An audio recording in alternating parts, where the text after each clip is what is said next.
Hello, I'm Simon Whistler, you're watching TopTenzNet, and in the video today we're looking at the top 10 interesting facts about Gettysburg. From July the 1st to July the 3rd, 1863, Gettysburg was the site of one of the largest battles of the American Civil War, the deadliest by a wide margin, and one that is widely considered to be the closest the South came to winning. On top of all that, on November the 19th, 1863, it was the location where Abraham Lincoln delivered the most celebrated speech in American history, referenced by such great people as Martin Luther King. But such a historic battle has more to it than our history books often care to mention, so clearly Gettysburg is worth getting to know a little better. Number 10. The whole battle started over shoes. It sounds like a stereotype about Southern people, but during the war, many of the soldiers fighting for the Confederacy did not have shoes, as most of the shoe factories were in the North.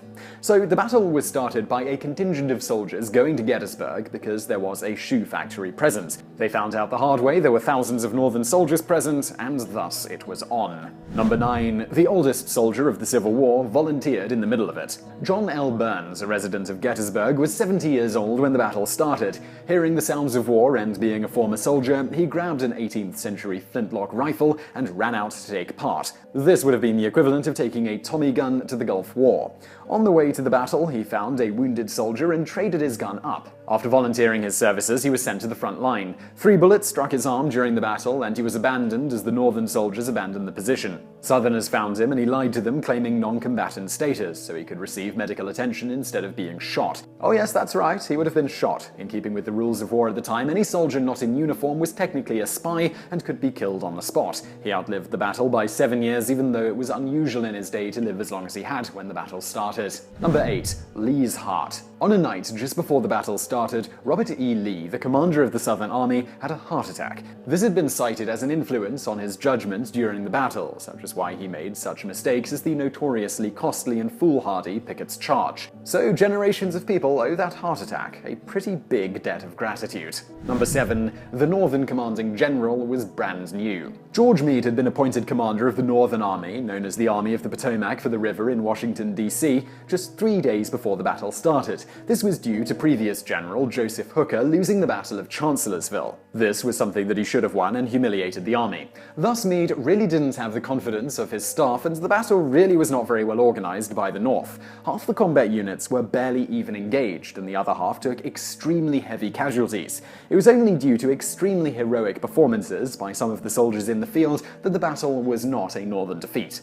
Not only that, but Lincoln would blame Meade for the fact that after the Confederates began to retreat, the Army of the Potomac didn't pursue and destroy them. Number 6. One of the heroes of the battle was George Custer. While the most famous thing that happened during the battle was the previously mentioned Pickett's Charge, since it was elaborate and suicidal, there was another important event that occurred miles away. The Southern cavalry under General J.E.B. Stuart was attempting to ride around the rear of the Northern position, where they could have wreaked havoc on the Northern supplies and greatly compromised the Northern position.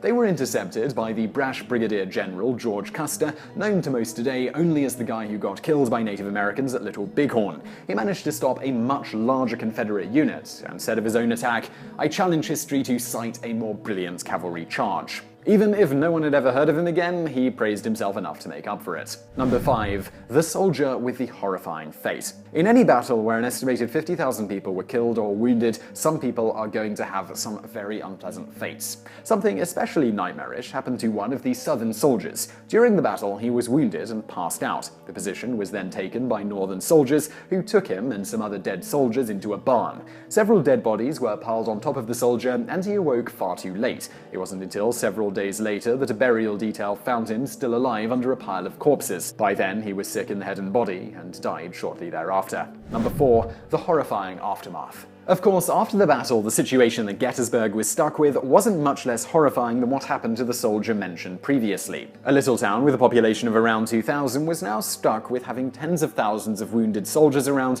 without the massive hospitals required. There were also thousands of soldiers who needed to be buried. One incident that really sticks out is that during the battle, around 3,000 horses were killed. A bonfire of all the dead horses was started, and the stench became so bad that the population became violently ill. Number 3. No casino campaign campaign. Starting in 2010, a massive protest started when word got out that there was a plan to build a casino within a half-mile of Gettysburg.